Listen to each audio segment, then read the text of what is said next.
Right now we're all going through our pantries and figuring out what we can make with really simple ingredients. And I've been hearing from a lot of you guys over on Instagram that you have a lot of cans of tuna. So today I'll show you how to make the best tuna salad recipe that you've ever had with really simple ingredients. And you likely already have all of these items in your fridge and pantry. But unlike some tuna salads that look rather mushy and bland and might even resemble cat food, this one has texture and it truly holds its own because it's filled with crisp celery, vibrant red onion, and lots of flavor from the herbs and the mustard, and it's all tied together with the mayonnaise. It's fast, easy, economical, and a classic, so let me show you how to make tuna salad.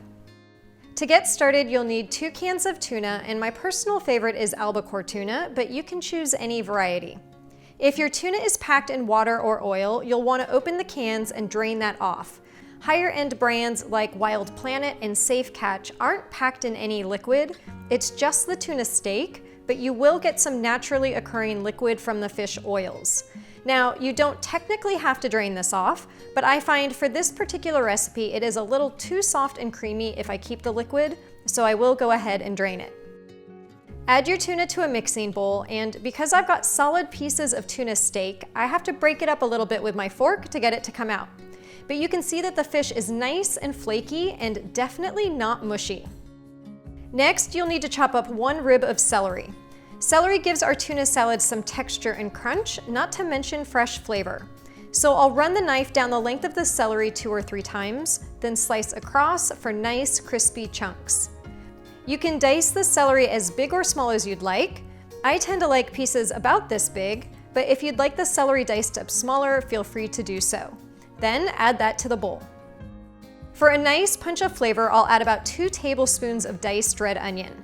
Red onion is always my favorite for salads, and it's sweeter and not as pungent as yellow onion.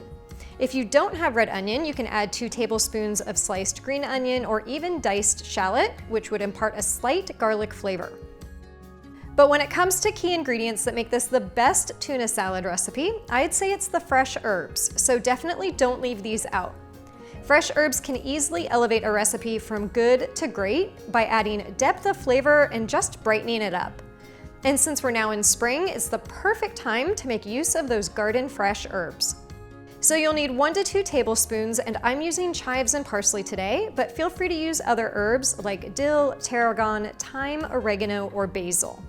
And once you've got those chopped up, add them to the bowl. Then add a half a tablespoon of Dijon mustard for some bold, tangy flavor with a little bit of spice. And lastly, add a 1/4 cup of mayonnaise, which is our creamy binder that will bring it all together. And I'm using my homemade mayonnaise, which I have a separate video for, but you could use store-bought as well.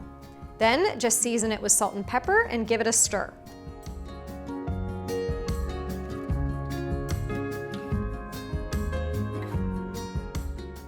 It's totally up to you on how chunky or creamy you'd like your tuna salad, and if you'd like it a little creamier, just add more mayonnaise.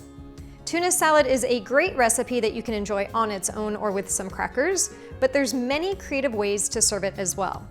You can stuff it into halves of avocado, tomato, or bell pepper, make lettuce wraps using romaine or butter lettuce, or make a sandwich.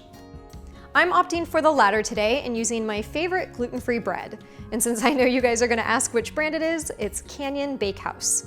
So I'll add a few leaves of lettuce to a slice of bread and then pile the tuna salad on top.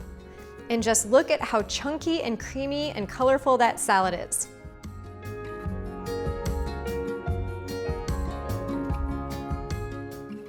Now, I'll often keep my tuna salad sandwich as an open-faced sandwich like this, but if you'd like to add the top piece of bread, go for it. I hope you guys loved this easy recipe today, and if you did, make sure to share it with your family and friends, and I will see you again in the next video.